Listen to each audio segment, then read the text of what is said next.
Muy buenas tardes. Estamos preparando aquí todo para ahora sí hacerlo bien.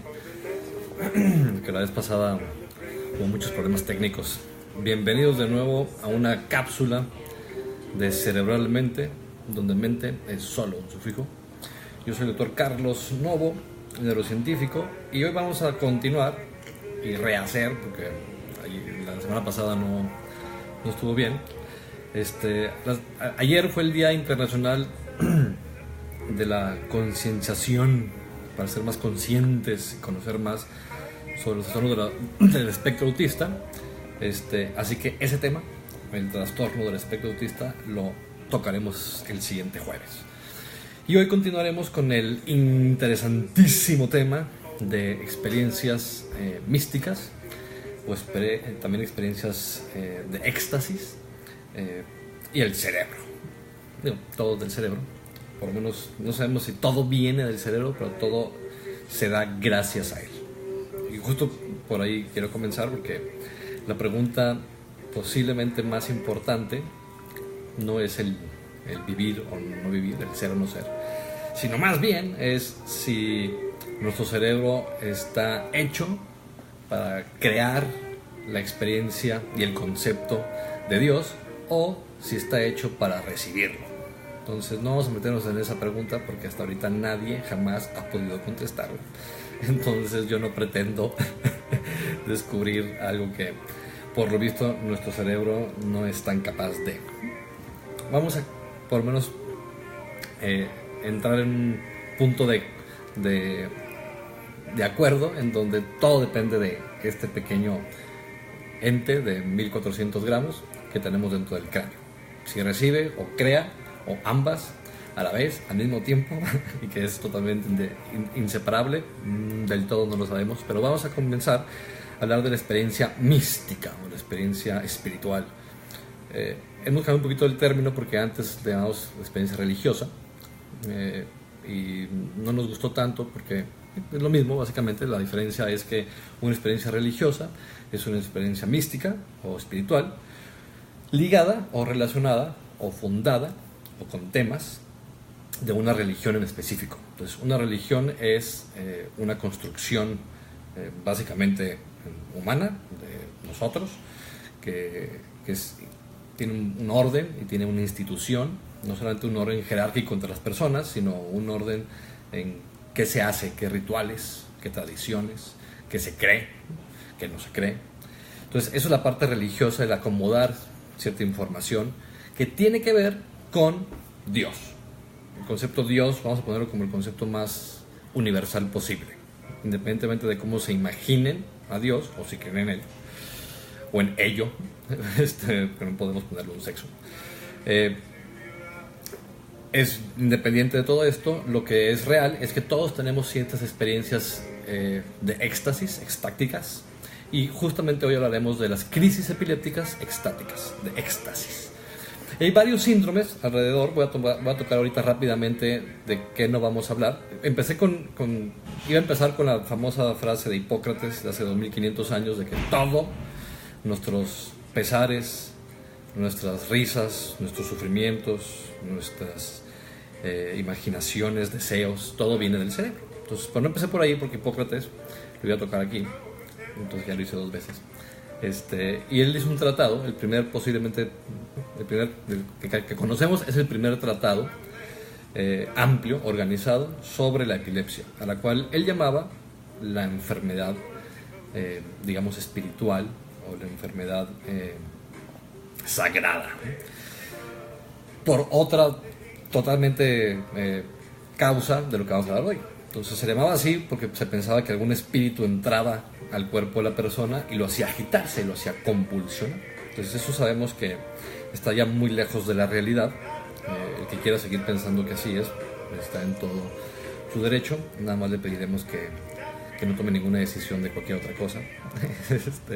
Hoy ya sabemos que la epilepsia y las crisis convulsivas son procesos fisiopatológicos, es decir, que de un funcionamiento inadecuado del cerebro, dependiendo de cualquier parte del cerebro, dependiendo de esa parte son las manifestaciones.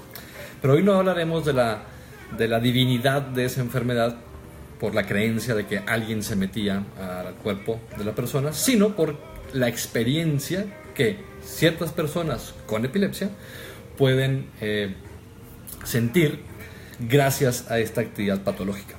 Y vamos a hablar especialmente de esas experiencias de éxtasis estáticas. Vamos a hablar de un síndrome específico que se llama síndrome de Weiswind. Algunos también llaman síndrome de Gestalt-Weiswind. Y es un síndrome muy específico que sabemos que varios literatos y artistas y místicos lo han sufrido.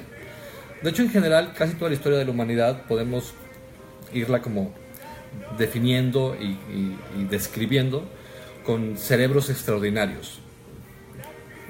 Tal cual es extraordinario, no quiere decir que todo lo extraordinario sea malo ni patológico, pero muchas veces algo patológico puede dar ciertas cuestiones positivas, ¿sí?, desde el punto de vista de experiencia. Y una de esas es justamente esos episodios y esas crisis de éxtasis que se generan, decíamos, en el hipocampo. Ya hablamos del hipocampo y seguiremos hablando porque justamente es parte del asunto. El hipocampo por sí mismo no genera la experiencia de éxtasis o extática, tiene que estar conectado con otra bola de estructuras del cerebro. Y de hecho es ese tipo de crisis, las crisis de mucha euforia, y es una euforia que al mismo tiempo va acompañada de una sensación de calma. Uno de los principales y más famosos personajes de la historia que sufrió este tipo de crisis fue Dostoyevsky, Fyodor Mikhailovich Dostoyevsky. Entonces, Dostoyevsky, en particular uno de mis preferidos, escribió varias como tal novelas y novelescas y cuentos cortos, y él tenía epilepsia.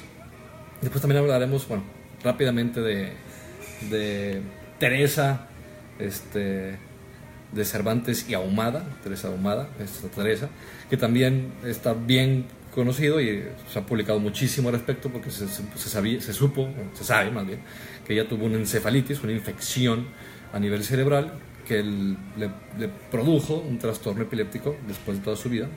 Eso fue en la adolescencia, después toda su vida tuvo ese tipo de crisis de éxtasis, evidentemente ligadas a su religión, que es católica. Entonces, que todos estos procesos y esas experiencias espirituales que tienen tintes o que tienen datos religiosos, pues va a depender de la religión y la información que tenga ese cerebro, esa persona.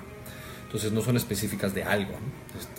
Tanto los budistas como los judíos, como en fin, tienen estas experiencias y son distintas dependiendo de la diferente información que tengamos de Dios de acuerdo a X religión. Entonces, el hipocampo es esencial y de hecho Wilder Penfield fue un neurocirujano que ganó el premio Nobel y en los 50 se le hizo mucha investigación en epilepsia. Fue básicamente de los primeros en donde abrió cráneo y puso electrodos tal cual arribita de la corteza, inclusive algunos más profundos en el lóbulo temporal mesial, donde está el hipocampo. Y no solamente registraba información, no solamente grababa, sino también empezó a estimular todo el cerebro. Entonces él fue el primero que hizo un mapa de la corteza cerebral por estimulación. Entonces el paciente está casi siempre en todas las operaciones cerebrales de cerebro, toda la neurocirugía, casi siempre el paciente está consciente, justamente para darnos cuenta de que no estamos dañando algo. Entonces, la persona tiene el cráneo abierto, pero estamos hablando con ella, o está hablando con un neuropsicólogo que está encargado de todo ese asunto. Entonces, Penfield iba estimulando diferentes partes del cerebro. Él fue el que hizo todo el homúnculo, que significa hombre pequeño, pequeño hombre adentro del cerebro, y pudo mapear cada parte de la corteza motora y sensorial. Pero también empezó a estimular otras partes del cerebro, una de ellas el hipocampo, que es uno de los lugares más frecuentes donde se generan focos epilépticos. Y suelen ser difíciles de captar y difíciles de tratar y tienen consecuencias que pueden ser fatales, y solamente es progresivo, es decir, no vamos a poder pararlo del todo, podemos a lo mejor alentarlo, el proceso. Entonces empezó a estimular como tal el hipocampo y se dio cuenta que podía generar crisis de éxtasis, crisis extáticas, con diferentes componentes, tanto religiosos como místicos, pero siempre era igual, era una sensación de placidez enorme, con cierta tranquilidad, y podía venir cargada de muchísimas imágenes de colores, de movimiento, sonidos, visiones. Entonces, justamente esto también nos puede recordar, por ejemplo, a Saulo de Tarso, ¿no? Mejor conocido entre los cristianos como San Pablo.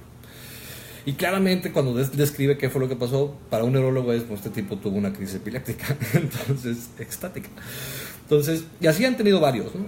Dostoyevsky fue, les decía, uno de los que más escribió al respecto. En El Idiota habla sobre el príncipe Mishkin, que tiene un trastorno epiléptico y que habla justamente de sus crisis. Claramente es una cuestión autobiográfica, es sobre él mismo, sobre Fyodor Dostoyevsky, Mikhailovich. Entonces, Dostoyevsky tiene muchas definiciones y cómo se siente, y es muy rico en el sentido clínico de neurología, porque tenemos un paciente que tiene una gran capacidad de expresar lo que sentía, y aquí está expresando su trastorno epiléptico extático. Muy posiblemente Dostoyevsky, así como Emanuel Swedenborg no es tan conocido, es de la época de Kant, era un gran filósofo, en fin, era un gran sabio, una de esas grandes mentes, y después se hizo un filósofo más bien espiritual, espiritista, ¿no? Impulsó todo un movimiento cristiano protestante, en fin. Emanuel Swedenborg es de los grandes también personajes que sufrieron de este tipo de trastornos, y especialmente sufrieron de un trastorno, de un síndrome, es más, ven y saluda, ya que ven para acá.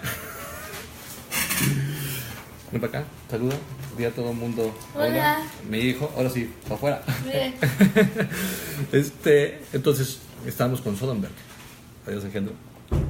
Estábamos con Swedenborg, y Swedenborg tenía el síndrome de Weiswin. El síndrome de Weiswin es, dentro del trastorno epiléptico, tenemos más o menos dos fases. El trastorno agudo o ictal, el momento de la crisis, que llamamos el ictus, el momento de la crisis, y después el periodo post-ictal, y después un periodo inter-ictal. El periodo post-ictal, el periodo inmediatamente después de la crisis, puede durar unos cuantos minutos, horas, inclusive días, y en algunos casos hasta semanas. No es nada común, pero puede hacerlo. Y el periodo interictal, entre crisis y crisis, pues puede durar años inclusive. El síndrome de Weiswin es muy singular porque tiene tres características principales. Después de la crisis, que puede ser una crisis mística, una crisis espiritual, con muchos componentes eufóricos y estáticos, viene un periodo posictal o interictal que es muy largo, que puede durar varias semanas, en donde el paciente tiene una compulsión a escribir, le llamamos hipergrafia. Entonces se pone a escribir, y se pone a escribir justamente de ese hecho, de esa experiencia, es decir, cuestiones místicas, religiosas, filosóficas, profundas, conceptuales. Y escribe muchísimo, compulsivamente.